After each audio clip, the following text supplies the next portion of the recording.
Se você analisar, está lá no versículo 20. E Deus já tinha feito Neemias prosperar. Ouçam bem isso. Deus já tinha feito Neemias prosperar. Ele tinha, com a oração de 4 meses que Neemias fez, retirou um decreto que proibia a construção da obra, porque quando ele dá direito a Neemias ir, ele retirou aquele decreto. Veja que os 4 meses de oração que Neemias fez, se vocês analisarem, a gente pensa que não aconteceu nada. Mas os 4 meses, pastor Bezalel, retirou um decreto que um rei anterior tinha dado para a obra não avançar. E o Neemias não pediu nem 1 minuto sequer para o rei para tirar o decreto. Ele só foi orar. Vejam bem, ele não pediu nem 1 minuto, nem 1 segundo, ele não fez comitiva, ele não mandou carta para o rei, ele não falou com o rei, primeiro, porque ele não podia falar, porque ele era só um copeiro do rei. Mas quando entra a oração faz de um copeiro alguém que mexe com os céus. E como mexeu com os céus, sem ele pedir, o rei retirou um decreto que a obra estava parada e disse: vá e realize o desejo do seu povo. Só que quando o rei tira o decreto e dá liberdade para ele construir, ele diz assim: espera aí, se tu fores como um copeiro, ninguém vai te respeitar. Eu te nomeio governador. Eu te nomeio governador. Não é aquele irmão que vem para o pastor: pastor, eu tenho sonho de ser político, e se o senhor me ajudar na igreja, eu ganho. Não era assim, não. Ele só orou e Deus retirou o decreto pela oração. Ele só orou, nunca pediu para ser governador de nada. Ele só pediu para ir ajudar os seus irmãos e a reconstruir a cidade dos seus pais.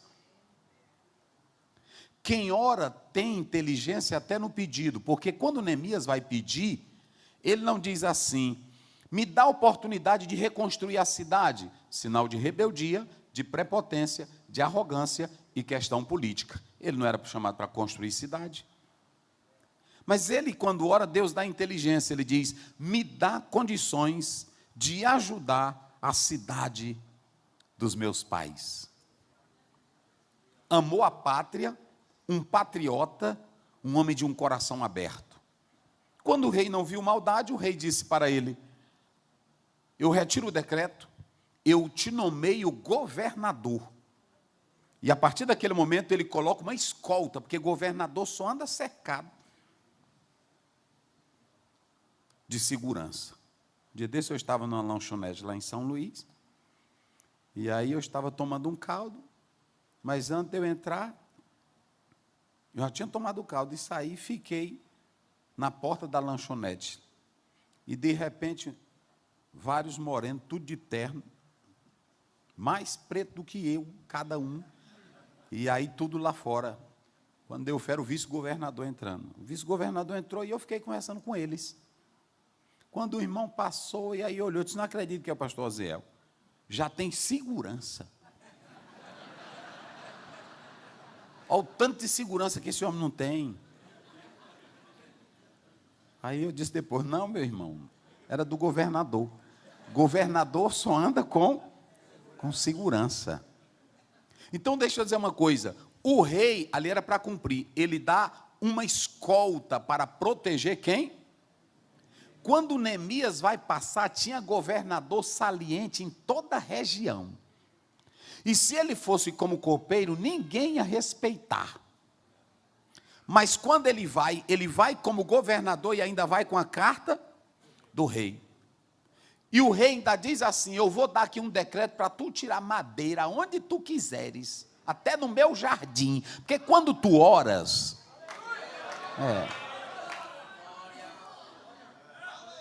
quando não tem esse negócio, tem irmão que vai orar, aí ele fica: ore só pelo bem da obra, tenha desejo de só querer fazer o bem pelo próximo. E as outras coisas Deus vai botando para tu. Sem tu pedir, Ele vai te dar. Já imaginaram? Neemias, só um copeirozinho, de um copeiro, da noite para o dia, 4 meses de oração. Quando ele termina de orar, em uma fala, ele tem um decreto removido, sai da sala, governador. Irmão, isso é coisa do céu. Com escolta, e ainda sai com a licença para tirar madeira. Ou seja, Deus lhe tinha feito o quê? Vamos lá, diga bem forte comigo. Prega comigo, fazer o quê? Vamos lá, bem forte. Feito o quê? Mas ele sai com tudo isso, ele já sai grande. Ele já sai grande. Mas quando ele chega lá, ele não diz para ninguém que o rei tirou o decreto. Ele não diz para ninguém que Deus lhe fez governar. Ele não diz para ninguém que tem decreto para tirar madeira. Por que que ele não diz? Porque a prosperidade que tinha naquele momento era só para Neemias. Porque Neemias já sabia servir, e Neemias também já sabia ser obediente, porque servia bem ao rei. Às vezes tu queres a prosperidade que me acompanha, e ela só pode fazer parte da tua vida se tu se juntar comigo, para a gente se melar junto.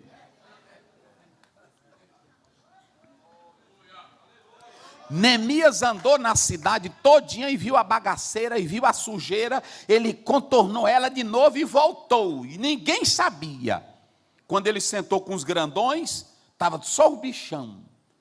Aí ele olhou para cada um: vocês estão acabados. Está aí no texto. Vocês estão arrasados. E ele vai piorar: vocês estão na miséria. Vocês estão na miséria. Aí é que ele diz: vamos mudar o cenário? Vamos se juntar?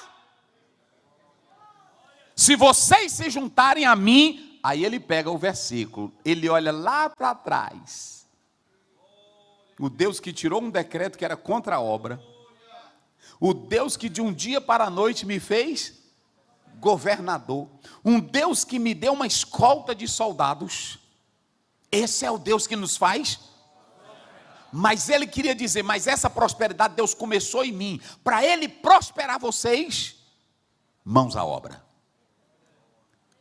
Nenhum dos senhores podem ter prosperidade. Eu vou logo dizer aqui para vocês: não existe prosperidade de carona. Só existe prosperidade para quem se suja, para quem se joga na lama, para quem pega poeira na cara, para quem pega a colher de pedreiro, e para quem diz: vamos levantar a muralha. 52 dias levantar a muralha. O Deus dos céus nos fez prosperar.